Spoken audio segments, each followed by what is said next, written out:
Thank you, Mr. Chairman. Last Congress, President Biden and congressional Democrats delivered with the Inflation Reduction Act and the Bipartisan Infrastructure Law.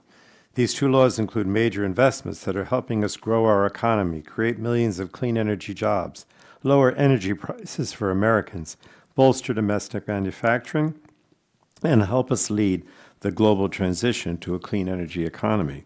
This aggressive action is necessary now. Extreme weather events are becoming more and more frequent with the worsening climate crisis. These events are costing our nation hundreds of billions of dollars every year. They're destroying whole communities, tragically taking lives, homes, and livelihoods. And that's why the investments made by the Inflation Reduction Act and the Bipartisan Infrastructure Law are so important. These laws match the magnitude of the challenge we face and represent the largest investments ever made in America's future. Americans across the country are already beginning to take steps towards using cleaner vehicles and energy sources, but we need to dramatically boost our domestic supply chains and manufacturing capacity in order to meet growing demand.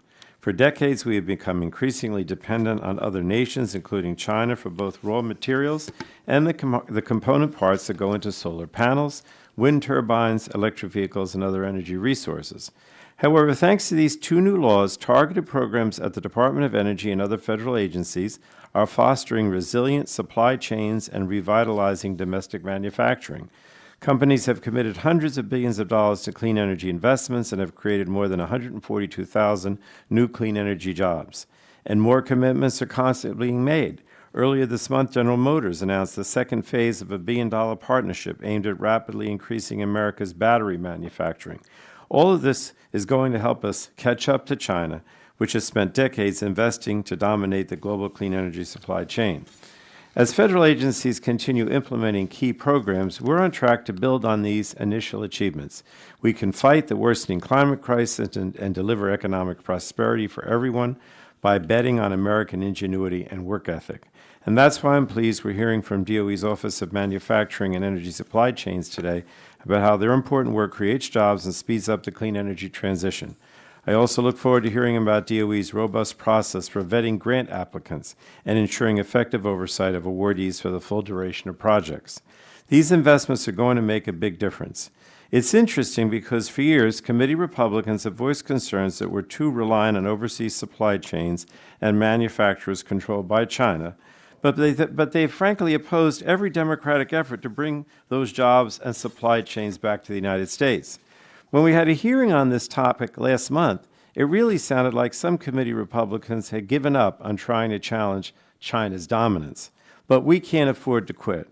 And instead of working with us to find bipartisan solutions to big problems, Republicans have spent their time opposing real solutions and then attempting to undermine them at every turn. Before the last hearing, they questioned a potential DOE award to a company called Microvast. Then when DOE conducted due diligence and decided not to move forward with an award to Microvast, Republicans continued to complain about DOE's work. At the end of the day, Republicans seem to have little interest in transitioning to a clean energy economy. Instead, they want to prop up big oil companies. So I'm ready to come together and do the constructive oversight that will help DOE succeed. But I'm not willing to let my Republican colleagues throw in the towel because they would rather put polluters over people.